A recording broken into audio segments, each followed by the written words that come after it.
Do you believe that right now there's a crisis at the border? The answer is no.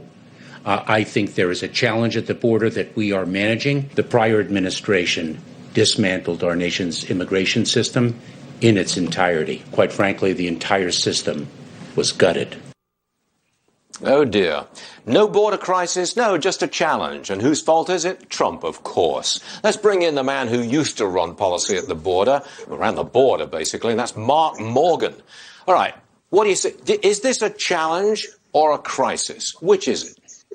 Stuart, it's a crisis. We all know it's a crisis. Look, and what's really disturbing is the Secretary of DHS used the White House as the platform to intentionally lie and mislead the American people. And Stuart, I've stood exactly where he's standing. And there's a tremendous responsibility with that. The comments that he made yesterday, the lies and the intentional misinformation, he absolutely betrayed that responsibility and betrayed the American people by doing so. Let's look at the facts. Over 80,000 in a month. 4,000 being apprehended a single day, 9,000 unaccompanied children in this month alone that we're going to see. Why is he building more facilities? Why is he telling them not to come? I could keep going on. Why is all this happening if it's not a crisis? He blatantly lied to the American people, Stuart. But it's a crisis of this administration's own making.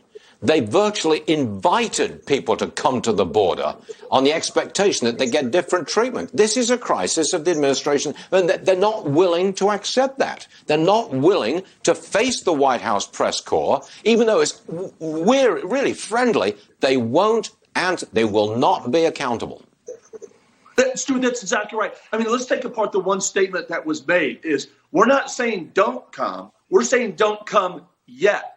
I mean, that's absurd. There's two things there. One is it acknowledges the fact, as you said, they dismantled every effective tool, authority, and policy that was addressing the illegal immigration crisis and had closed significant loopholes in our system. And they dismantled that and didn't have a single thing in place, except now their strategy is a really strong message to the cartels and human smugglers, don't come yet. It's absurd and it's a joke. And I don't believe the American people are buying it, Stuart, not for a minute.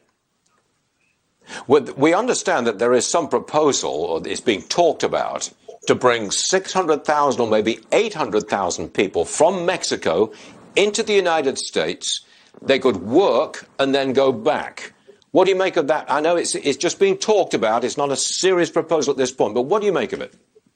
Yeah, Stuart, look, again, this is just another indication of where this administration is, that we have no borders, right? Think about it. Right now, on any immigration front, but especially during COVID, look, this is, to me, is now we're letting the president of Mexico drive our policies here in the United States. So what? So that the President Biden can push through his mass radical amnesty bill. Think about that. We're going to infuse another 600,000 on top of the million that are coming in illegally. And look, we're going to see fraud. They're going to overstay. They're going to remain here illegally. But that's okay. That's what the Democrats want, because eventually they'll give them a pathway to citizenship, because they think that's going to equate to a Democratic vote. This is all part of the grand scheme. Is this the biggest crisis facing our country at the moment? Look, Stuart, I believe so, because, look, here's why. It is not only does everything that happens at our borders impact every aspect of our national and economic security, but this is something that they didn't have to do. As you said, you are spot on. They created this. They didn't have to do this. The way they're doing it is as fast as they're doing it. This is a crisis that they created, and now every aspect of our national economic security is impacted because of what they're doing. Mark Morgan, we appreciate what you've got to say, and we hope you can come back again real soon. Thank you, Mark. Absolutely.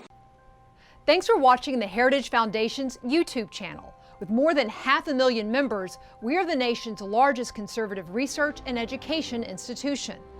We believe the principles and ideas of the American founding are worth conserving and renewing. Please help us further our mission by subscribing to this channel and sharing our videos with your family and friends.